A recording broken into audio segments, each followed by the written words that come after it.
Okay, we're going to focus on a year over year for Bradford here. We're going to start with the numbers. So in October 21, we had 66 new listings come to market.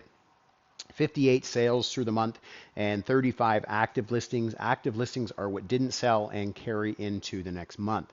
September 22, we had 87 new listings come to market, 38 sales through the month, and 109 active listings. So you'll see year over year quite a bit of building of that inventory that's hanging around, and less sales and obviously more inventory coming out. This is all information that we knew.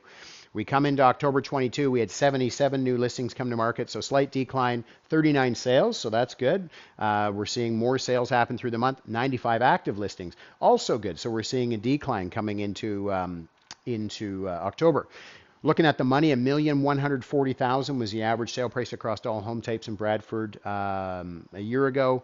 $1,057,000 in September 22, currently trending at $1,042,000. The SNLR, one of my favorite stats. This is how we determine whether it's a buyer's market, whether it's a seller's market, and how we determine that is we call it also the absorption rate from a realtor standpoint. And what it tells us is out of the homes coming on the market that month, what's the percentage of them that actually sold. So a year ago, 87.9% of the houses that came on the market sold, 43% in September, currently trending at 50. So remember I said these numbers are looking more favorable. Well, we calculate the absorption rate by looking at sales divided into new listings. So when you see that, we're actually seeing an upswing from the month before, right? And then we're going to see, consequently, we're going to see a decline in the amount of inventory. So this is great news for sellers. Months of inventory tells us if no other homes came on the market after today at the current rate of consumption or current rate of buying, how long would it take to deplete the inventory? So we had 0.6 months of inventory, so about half a month. A year ago, 2.9 in September, currently trending at 2.4. So we're looking at this stat, we're calculating this by looking at active listings divided into sales.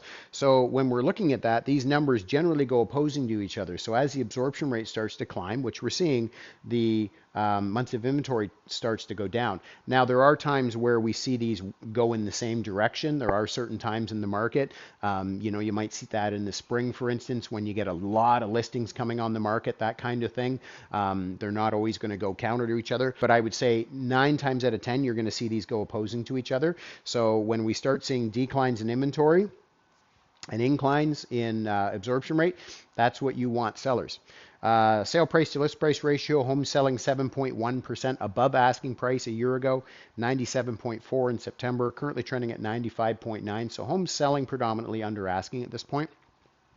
To get a home sold 11 days a year ago, 24 in September, currently trending at 22. So we're seeing that number shave down a bit. Now, what's one thing I could pick out of here that's positive for both buyers and sellers? For sellers right now, again, I'm going to focus on these numbers. You're seeing a decline in the amount of inventory. You're seeing an incline in the absorption rate. That means that Bradford market's gaining a little strength. So this is what you want to see. For buyers right now, I'd be paying attention to this active listing inventory. There's lots of listings that have been hanging around on the market for 30 days plus, 60 days, 90 days. And if you're looking for that quote unquote deal, you're not going to find that deal. It's not going to, I will assure you, it's not going to end up in your inbox one morning. You have to go out looking for that deal. And how you're going to find that deal is you're going to task your realtor, and hey, I'm happy to do the work for you. You have to task your realtor with looking through some of those older listings that have been hanging around a little while, where there might be an opportunity. So I'd be combing through these.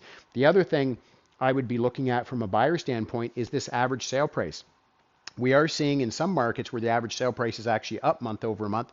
In this case, we're seeing it down, but we're not seeing those massive drops like we were. So no one knows, what the end is going to be. No one knows what's going to happen 30 days from now. We don't have a crystal ball for this stuff. So if I was a buyer buying right now, I would be, wondering if maybe the market's not going to drop a whole lot more. Maybe it is, but we don't know where that is. So I would start, there's a lot of buyers that are just waiting and seeing what's going to happen. The thing is, that never usually happens overnight. What ends up happening is oftentimes can happen overnight where the market switches and all of a sudden we're back into a real seller market right now. And to be honest, I personally see, as of October 25th, there was an increase again in the non-resident owner tax. Now it was 15%, then it went to 20, now it's at 25. So by the government increasing that personally tells me that the interest rates are not having as much of an impact on slowing the market down,